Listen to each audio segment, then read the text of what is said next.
Georg Lukács. O jovem Hegel e os problemas da sociedade capitalista. Capítulo 3.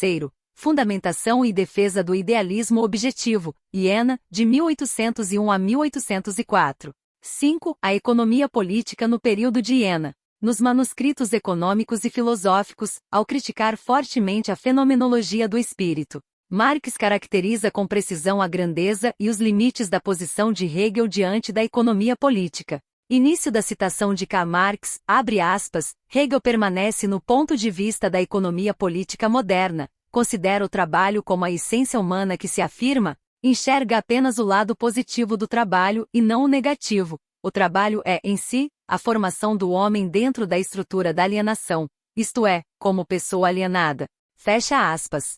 A análise que se segue das posições econômicas de Hegel mostrará como Marx tinha razão ao falar dos lados positivo e negativo da compreensão hegeliana da economia. Hegel não apresentou a economia política como parte completa de seu sistema, suas formulações econômicas aparecem integradas à filosofia social. E filosoficamente nisso reside uma vantagem do método, ele não reivindica pesquisas originais de economia, inexistentes na Alemanha de então, mas aplica as conquistas da ciência econômica mais desenvolvida ao exame de problemas sociais, e nesse processo, identifica e eleva, ao nível de categorias dialéticas, determinações gerais ocultas nas relações sociais. A ideia de articulação entre economia política, ciências sociais, história e filosofia não nasce com Hegel. A separação da economia política das demais áreas sociais é produto da fase descendente da burguesia. Pensadores dos séculos 17 e 18 cobriram vastas áreas do saber social. Obras de Pett, Stewart, Smith e outros ultrapassam a economia em sentido estrito. Por isso, para avaliar a originalidade de Hegel ao filosofar sobre resultados da economia,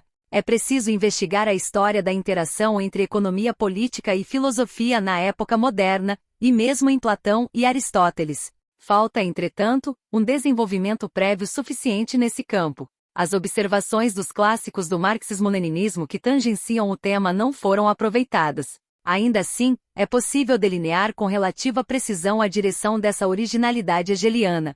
Para a filosofia do Renascimento e do Iluminismo, matemática, geometria e ciências naturais foram decisivas como modelo metodológico. Muitos pensadores conscientemente se orientaram por elas, mesmo quando o objeto eram fenômenos sociais. Daí a importância, ainda por detalhar, de saber até que ponto tal orientação naturalista afetou a economia política. Uma orientação distinta surge no idealismo clássico alemão. Seus precursores existem, mas pouco estudados, basta lembrar Vico. A ênfase no lado ativo da filosofia inaugura essa nova via, já visível em Fichte com mais nitidez do que em Kant. Porém, o idealismo subjetivo concebe a prática de modo restrito e abstrato. Concentra-se naquele setor da ação humana que no conjunto, poderíamos chamar de moralidade em sentido estrito. Por isso, o saber econômico de Kant e Fichte não frutificou metodologicamente. Em Fichte, como já se viu, sociedade e natureza aparecem como esferas abstratas para a atividade do homem moral, o homo noumenon.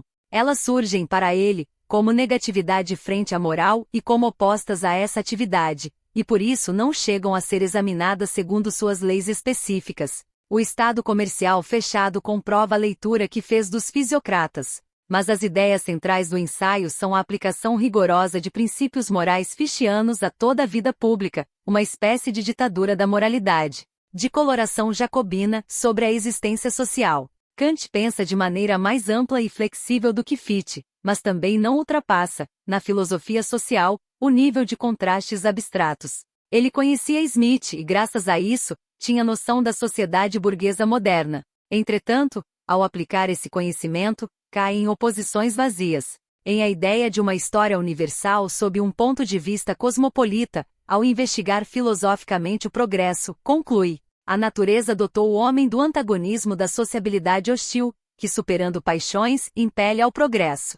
Início da citação de Immanuel Kant, abre aspas, o homem quer acordo, mas a natureza sabe melhor o que convém à espécie, ela quer a contenda, fecha aspas. A influência inglesa em Kant é evidente, mas apenas reforça a abstração dos problemas, sem aprofundamento filosófico de conteúdo.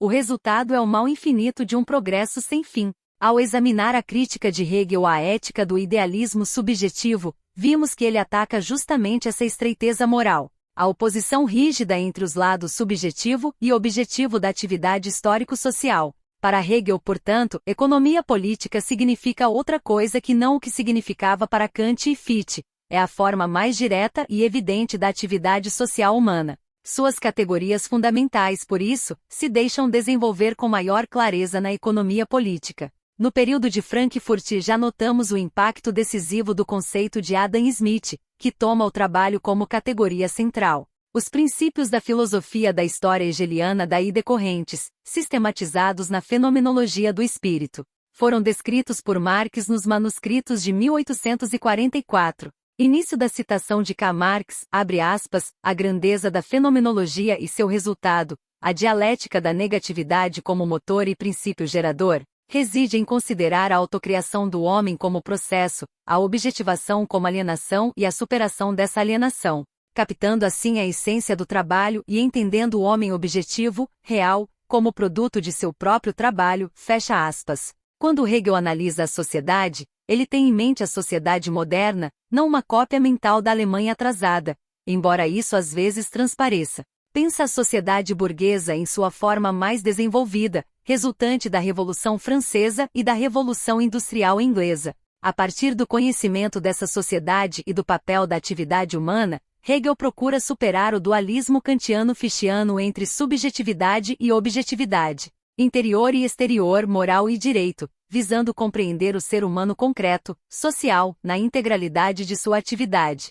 Essa aspiração alcança o plano dos princípios que organizam o sistema filosófico. Kant, ao pôr o lado ativo do conhecimento em evidência, cinde a filosofia em teórica e prática, frouxamente ligadas.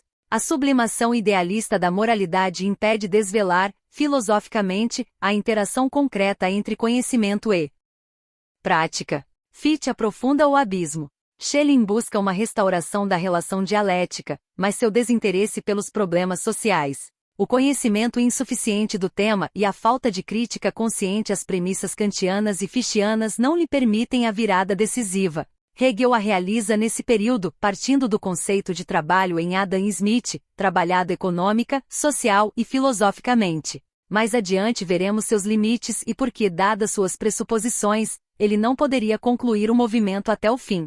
Por ora, registremos sua consciência do alcance do problema para o sistema. Para explicar dialeticamente a interação entre prática e conhecimento, é preciso compreender a prática de modo mais amplo, para além do quadro subjetivo estreito da moral kantiano-fichtiana. Já vimos o polo polêmico dessa superação. Analisando a economia em Iena, notamos que Hegel toma a esfera do trabalho, a atividade econômica, como base e ponto de partida da filosofia prática. No sistema da moralidade, inicia as categorias econômicas dizendo, nesta potência agregada, ergue-se a idealidade onipresente como verdadeira potência do intelecto prático. Nas lições de 1805 a 1806, o pensamento amadurece. Hegel diz sobre a ferramenta, o homem cria ferramentas porque é inteligente, e esta é a primeira expressão de sua vontade, ainda abstrata. Os povos se orgulham de suas ferramentas. A vontade pura é a categoria central da ética kantiano-fichtiana. Hegel, ao tomar a ferramenta como primeira manifestação da vontade, contrapõe a Kant e Fichte um conceito de vontade enraizado na atividade humana concreta, em sociedade. Chamá-la de abstrata aqui significa apenas indicar que a partir daí, ele abordará problemas mais amplos, divisão social do trabalho e outras determinações, vendo na totalidade das atividades humanas a especificidade do humano. Em economia política, Hegel se coloca como discípulo de Adam Smith. Isso não quer dizer que alcance Smith em todos os temas. Ele não captou a dialética complexa dos problemas mais internos da economia simiana, revelada por Marx nas teorias da mais-valia. A contradição das categorias fundamentais do capitalismo, exposta por Marx, permaneceu opaca para Hegel. Mas as contradições presentes no conceito econômico de Smith, Hegel as eleva a um nível de consciência dialética superior ao próprio Smith. Hegel expõe primeiro suas ideias no sistema da moralidade, obra ainda muito marcada pela tentativa de sistematização ao modo de Schelling, densa, estática, por vezes dificultando a exposição da dialética imanente. Em nível mais alto, seus artigos sobre direito natural e, sobretudo, As lições de 1803 a 1804 e de 1805 a 1806 mostram posições mais maduras. As lições de 1805 a 1806 são a expressão mais profunda do pensamento econômico de Iena, uma tentativa que parte das categorias mais simples do trabalho e avança, dialeticamente, até questões de religião e filosofia. Por isso, quando possível, é nelas que basearemos a exposição e a crítica. Naturalmente, a fenomenologia do espírito representa grau ainda maior de maturidade. Mas a peculiaridade do objeto ali tratado altera método e agrupamento de problemas, o que discutiremos adiante. A literatura sobre Hegel, salvo raras exceções, ignora o seu lado econômico. Mesmo autores burgueses que sabem de sua atenção à economia muitas vezes não enxergam o alcance de suas formulações. É, portanto, necessário principiar pela exposição de suas ideias econômicas. Marx, nas passagens já lembradas, indicou com clareza o núcleo do conceito econômico hegeliano, mas suas afirmações pressupõem familiaridade com Hegel. Para compreender bem a crítica de Marx, convém apresentar primeiro o conceito hegeliano e só depois criticá-lo. Desde as primeiras tentativas de sistematização, chama atenção o agrupamento das categorias em tríades dialéticas, com conexão interna que lembra a forma do silogismo hegeliano. Assim, no sistema da moralidade, Hegel começa por uma tríade necessidade, trabalho e fruição, e passa a outra, posse da ferramenta, processo de trabalho, posse do produto. Em outro lugar, define o trabalho como o ato que destrói a forma imediata do objeto tal como se apresenta ao homem, para fazê-lo surgir sob nova forma, produzida. Nas lições de 1805 a 1806, aparecem com maior clareza o aspecto substantivo, a relação com o objeto no processo de trabalho, e o aspecto formal, a dialética das formas de inferência como dialética da própria realidade. O movimento dialético visado é duplo. O objeto, tornado realmente objeto para o homem pelo trabalho, conserva traços de sua anterioridade. Leis naturais imutáveis operam no trabalho, e só com seu reconhecimento a ação produz resultados. Por outro lado, pela intervenção, a objetividade primeira se desfaz e uma nova forma se impõe, mas apenas se corresponder às leis imanentes do material. A dialética do objeto corresponde à do sujeito. No trabalho, o homem se aliena de si, torna-se algo. Expressa-se assim a legalidade objetiva do trabalho, independente de desejos individuais. Algo de universal emerge no homem por meio do trabalho. Trabalhar é romper com a espontaneidade, afastar-se do imediato instintivo. A satisfação imediata destrói o objeto sem transformá-lo, e por ser imediata, repete-se sempre no mesmo ponto, não há desenvolvimento. Hegel enfatiza o despertar de potencialidades espirituais, da noite do sonho aos primeiros atos de conceituação, nomeação e linguagem, por vezes de modo desligado do trabalho estritamente dito. Ainda assim, reconhece em notas marginais a interação efetiva. A necessidade se transforma, pela mediação, em autofortalecimento. A ansiedade vira a ordem porque se torna objeto, isto é trabalho. A importância decisiva do trabalho na formação humana transparece quando Hegel elabora sua Robinsonada, ao analisar a passagem à sociedade civilizada. Sua atitude diante do chamado estado de natureza é isenta de juízos morais positivos ou negativos típicos do iluminismo. Aproxima-se de Hobbes. Início da citação de Thomas Hobbes, abre aspas, o estado natural não é injusto, por isso mesmo, deve-se sair dele, fecha aspas. No sistema da moralidade, disso decorre a figura de senhorio e servidão, que retorna como momento central na fenomenologia do espírito e se integra ao sistema. Na fenomenologia, o ponto de partida é o bellum omnium contra omnes, destruição mútua. A superação sem conservação leva à relação de senhor e escravo. O essencial, porém, é a análise da atitude de cada um diante do outro e das coisas. O senhor domina o ser porque na luta demonstrou considerá-lo negativo, relaciona-se com a coisa por mediação do escravo. Este, como autoconsciência, supera a coisa negativamente, mas ela mantém independência para ele a trabalha. Para o senhor, a mediação reduz a coisa à pura negação, consumo. O escravo suporta o lado da independência das coisas. Dessa unilateralidade resulta a inversão. O senhor torna-se episódio estéril do desenvolvimento. O escravo, pelo trabalho, eleva a consciência. Início da citação de Georg Wilhelm Friedrich Hegel, abre aspas, a verdade da consciência independente é a consciência servil. graças ao trabalho, ela vem a si, fecha aspas. No lugar correspondente à luxúria do Senhor, a satisfação é efêmera, falta-lhe permanência objetiva. O trabalho, ao contrário, é inibição da luxúria, forma, a negatividade se fixa na coisa transformada, e nesse processo, a consciência contempla a independência como si própria. Da filosofia da história de Hegel sabemos que a individualidade é princípio mais elevado da modernidade, em comparação com a antiguidade. Através da dialética do trabalho, Hegel conclui: a via principal da formação humana, a socialização do estado de natureza, passa pelo trabalho, pela relação com coisas que possuem leis e independência, que ameaçam e impõem conhecimento, formando órgãos de compreensão. Só pelo trabalho o homem se torna homem. O Senhor, ao interpor o escravo entre si e as coisas, está condenado à esterilidade. A consciência servil alcança superioridade. Dessa dialética nascem as figuras do estoicismo, do ceticismo e da consciência infeliz, imagens da queda do mundo antigo, surgidas do desenvolvimento fenomenológico da consciência escrava. A imagem hegeliana do trabalho já mostra que trabalhar é ingresso no universal, em contraste com a imediatidade natural. Hegel delineia um desenvolvimento em que melhoria técnica e social do trabalho se impulsionam mutuamente.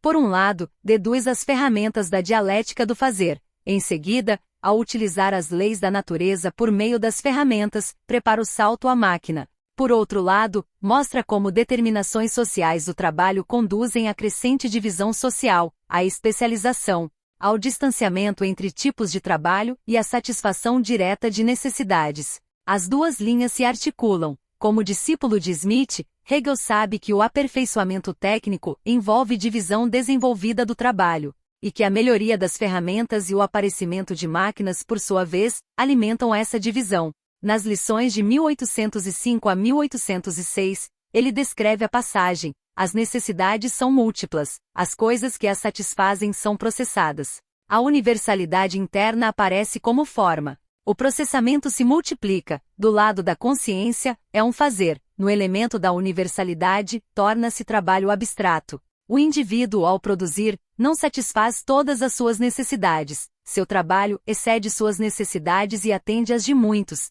e as suas necessidades dependem, por sua vez, do trabalho de muitos outros. Daí a divisão do trabalho, a economia: 10 fazem tantos alfinetes quanto 100. Cada um trabalha para uma necessidade. Todos se interdependem. Do processo de universalização do trabalho decorre o progresso técnico. Na Alemanha conhecida por Hegel, a realidade não fornecia base empírica, ele bebeu na literatura inglesa. Sua contribuição foi elevar a dialética econômica a um nível consciente. O duplo movimento, no homem, no objeto e no instrumento, traduz-se, de um lado, na divisão do trabalho cada vez mais abstrata, de outro, no aprofundamento do conhecimento das leis naturais e no esforço para pô-las a trabalhar a favor do homem. Daí a necessidade da máquina. Quanto mais abstrata a operação, mais o indivíduo pode afastar-se do gesto e substituir sua atividade pela atividade de uma natureza externa, isto é, por movimentos puros de espaço e tempo. A máquina.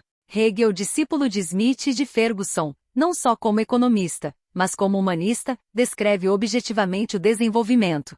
Revela sua dialética objetiva e subjetiva e vê esse movimento como momento necessário do progresso humano. Não fecha os olhos à destruição produzida pela divisão capitalista do trabalho e pela produção maquinária, mas não a trata como lado ruim do capitalismo corrigível por um capitalismo ausente ou ideal. Ao contrário, vê o avanço das forças produtivas e, simultaneamente, a desumanização da vida do trabalhador. Entende a inevitabilidade dessa contradição, sem cair em lamentos românticos, e sem silenciar nenhum dos lados. Isso se torna nítido quando deduz a inevitabilidade do empobrecimento das massas trabalhadoras produzido pela divisão social do trabalho sob o capitalismo. Nas lições de 1805 a 1806, ele expõe: com a abstração, o trabalho se torna mecânico, sem graça, embrutecedor. A vida espiritual, autoconsciente, empobrece. O poder do eu repousa na amplitude de alcance, e esta se perde. Parte dos ofícios migra para a máquina. Quanto mais formal, mais estúpido e unilateral é o gesto, tanto mais perfeita a operação quanto mais estreita. Persiste a luta por simplificar o trabalho, inventar máquinas. A habilidade individual passa a ser a única chance de manter a existência, sujeita ao acaso. Multidões são empurradas a trabalhos insalubres e desprotegidos em fábricas, manufaturas e minas. Indústrias que sustentavam grandes contingentes definham de repente com a moda, com o barateamento, com invenções. Esses contingentes caem na pobreza. Em epigrama, fábricas e manufaturas apoiam-se exatamente na pobreza de uma classe. É nível muito alto de intuição da essência do movimento capitalista. Não se pode censurar Hegel por considerar o capitalismo como forma necessária da sociedade e, por isso, identificar a função da máquina no capitalismo com a função do trabalho em geral. Ao contrário, ele alcança a visão ampla que encontramos em Smith e Ricardo, vê progresso das forças produtivas e, ao mesmo tempo, a desumanização do trabalhador. Por vezes, acalenta a ilusão de que o Estado poderia intervir, mas acompanha a ilusão com lucidez quanto a seus limites. Oposição à regulamentação excessiva convive com a crença de que ações estatais poderiam, em certos casos, atenuar o antagonismo entre riqueza e pobreza e manter a saúde da sociedade burguesa. No sistema da moralidade, escreve que essa destruição da moralidade própria e alheia deve ser enfrentada pelo governo, impedir lucros excessivos. Se parte da classe é coagida ao trabalho de máquinas e exposta à crueldade, cabe ao todo sustentá-la com o máximo de integralidade de vida possível. Essa mistura, compreensão profunda das contradições do desenvolvimento capitalista e ilusão de uma contraposição estatal eficaz, acompanhará Hegel. Na filosofia do direito, formule isso em nível mais abstrato, agora, com base em imigração e colonização. Esboça uma saída para preservar a vitalidade da sociedade capitalista. Com riqueza excessiva, a sociedade civil não é suficientemente rica, isto é, não tem meios para enfrentar o excesso de pobreza e o surgimento da multidão.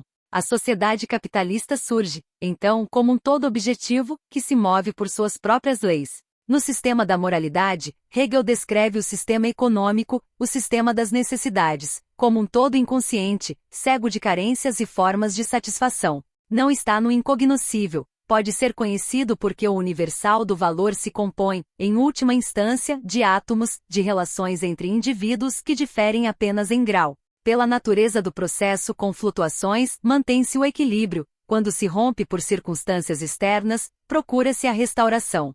Hegel considera a economia capitalista como sistema autoconsciente em sua dinâmica, que remove seus próprios obstáculos. Em 1801, ainda os vê como externos, não como crises imanentes da dialética do capital. Nesse automovimento do sistema, das atividades humanas e dos objetos que as dirigem, o conceito hegeliano de alienação ganha forma concreta. Nas lições de 1803 a 1804, Hegel descreve o trabalho das necessidades e o papel do dinheiro. As coisas devem realizar seu conceito. O universal deve existir como coisa que representa o universal. O dinheiro é esse material, a forma existente da unidade, a capacidade de todas as coisas em relação às necessidades. Necessidade e trabalho, incorporados nessa universalidade, formam um sistema monstruoso de comunidade e interação entre multidões. Um vício que move a vida das coisas mortas, vida que se precipita, cega, e precisa de domador constante e rigoroso.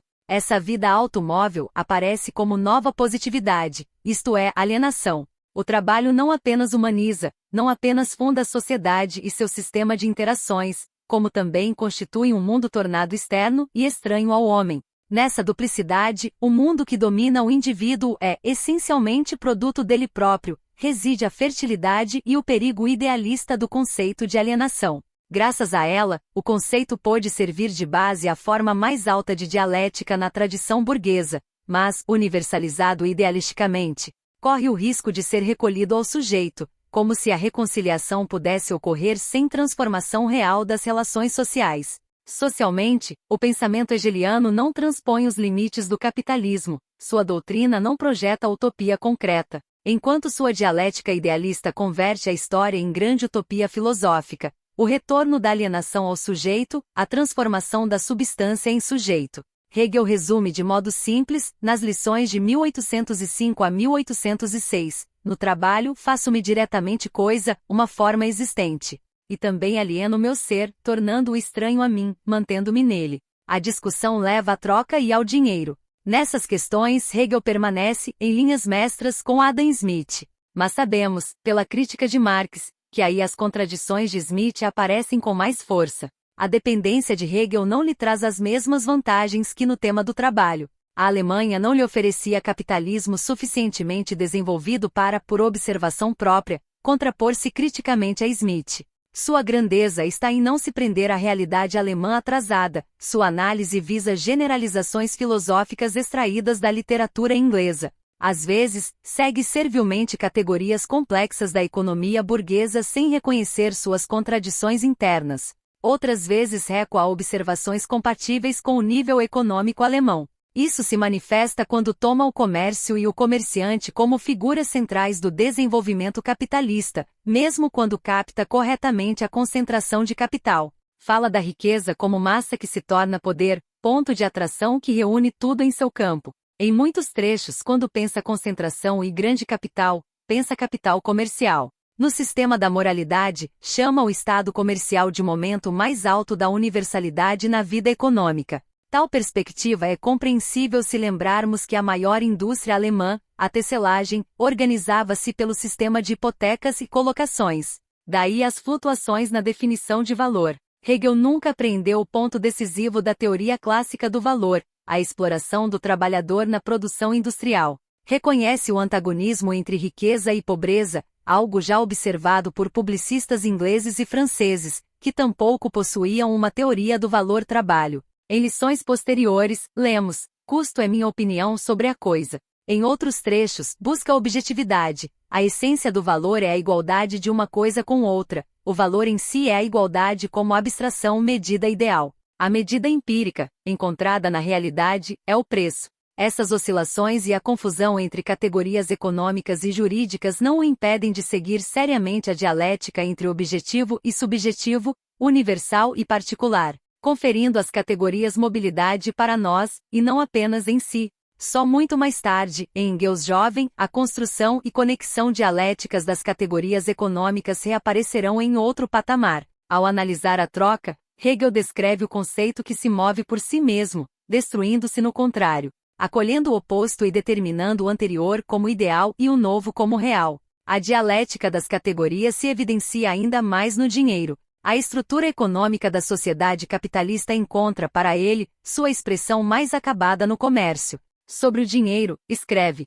nele todas as necessidades se reúnem, a coisa necessária se converte em coisa pensada, não para consumo. A coisa torna-se significativa apenas por seu valor. A mentalidade da propriedade mercantil é o entendimento racional da unidade entre essência e coisa. O homem tem tanta realidade quanto tem dinheiro. O custo da coisa é o dinheiro. O humor do comerciante é a insensibilidade do espírito que só reconhece o direito exato. Tudo que é particular, alienado, não importa. Deixe morrer família, bem-estar, vida. A conta deve ser paga, falta de coração. Fábricas e manufaturas repousam na pobreza de uma classe.